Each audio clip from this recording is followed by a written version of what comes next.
Agora a gente divulga mais uma pesquisa eleitoral sobre a situação para a corrida à presidência da República. O Instituto Paraná Pesquisas perguntou: se as eleições fossem hoje, em quem você votaria? Na pesquisa espontânea, onde não são oferecidas opções de respostas, 36,4% disseram que não sabem ou não responderam. 26,8% disseram que votariam em Lula. 23% votariam em Bolsonaro. Ninguém, branco e nulo representam 9,7%. Ciro Gomes aparece com 1,6%, Sérgio Moro com 1,3% e João Dória tem 0,4%. Já na pesquisa estimulada, em que são oferecidas opções de respostas, Lula ficou com 40%. Jair Bolsonaro aparece com 32,7%, Sérgio Moro tem 7,1%, nenhum, branco e nulo somam 6,9% das intenções de votos. Ciro Gomes tem 5,4%. 3,7% não sabem ou não responderam. João Dória aparece com 2,3%. A Paraná Pesquisa, o Instituto Paraná Pesquisas, ouviu 2.020 pessoas nos 26 estados e Distrito Federal de 31 de março a 5 de abril. Essa margem de erro da pesquisa é de 2,2% para mais ou para menos, o nível de confiança é de 95%.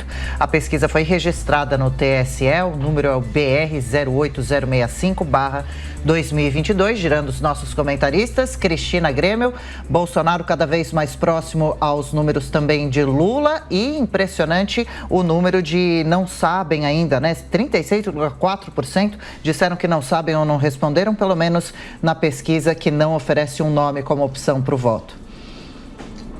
O não sabem e não responderam até não me impressiona tanto quanto os que já sabem que não querem votar em ninguém, ou esses poucos que já aderiram à terceira via, o que prova que os candidatos de terceira via, que são Sérgio Moro e Dória, pelos nomes que apareceram aí na pesquisa estimulada, estão muito fracos, não convenceram, e muito provavelmente em função das trapalhadas mesmo, dos tropeços das últimas semanas.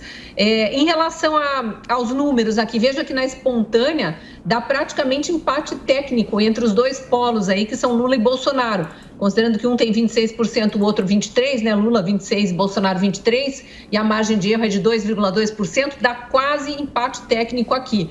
A estimulada já tem uma diferença maior aqui, Lula 40%, Bolsonaro 32%, mas obviamente que nós estamos em pré-candidatura em que a própria legislação eleitoral ainda impede que os candidatos assumam que estão em campanha. A gente sabe que estão, mas não podem assumir que estão em campanha. Então, veja, para grande parte do eleitorado, gente que está cuidando da sua vida, tentando conseguir emprego, tentando pagar a conta, preocupado com o preço alto dos combustíveis, com o preço alto dos alimentos, com todas essas consequências aí de 2 anos de pandemia, de economia fechada, agora com uma guerra mundial que está afetando as economias do mundo inteiro, o cidadão comum não se ligou ainda nas eleições. E aí ele lembra dos nomes mais conhecidos. Obviamente que o de Lula ainda remete muito ao eleitor que está afastado das notícias, aí do Dias das Notícias, e vendo ele na rua, o eleitor cai na conversa da esquerda de que Lula foi inocentado, o que é uma mentira, uma grande fake news, apesar de não ter ido para o inquérito das fake news, né? O Lula não foi inocentado, ele foi descondenado por manobras do judiciário. As provas todas existem contra ele, ele foi condenado em 3 instâncias porque havia excesso de provas. Isso vai ser mostrado na campanha e com certeza não só pelo presidente Bolsonaro tentando se reeleger, mas também por todos os outros candidatos tentando tirar eleitor distraído aí que se declara eleitor do Lula. Diogo Schelp, a tal da fotografia do momento mostra o quê? E é claro, ainda tem muito tempo e os números voltam a se embaralhar a partir do momento em que a campanha vai para a rua, não é?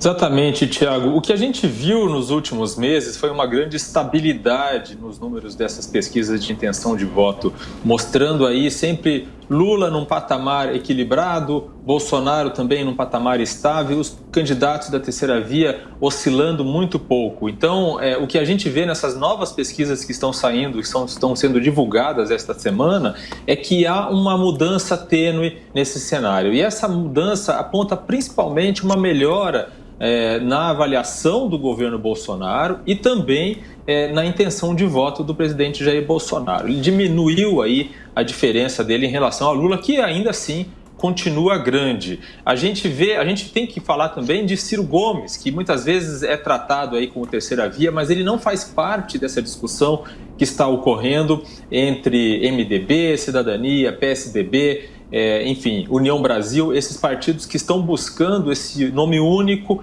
para tentar romper essa polarização. Evidentemente, esse nome único até agora não inclui aí uma discussão com Ciro Gomes, que tenta se apresentar como algo diferente de uma terceira via.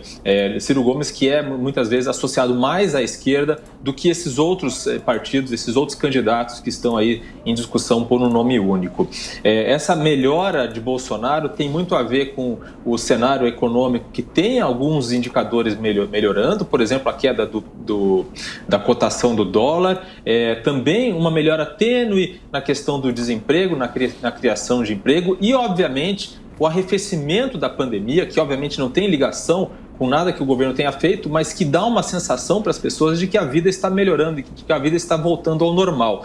Então, tudo isso favorece, de fato, um cenário em que a gente tenha Lula e Bolsonaro no segundo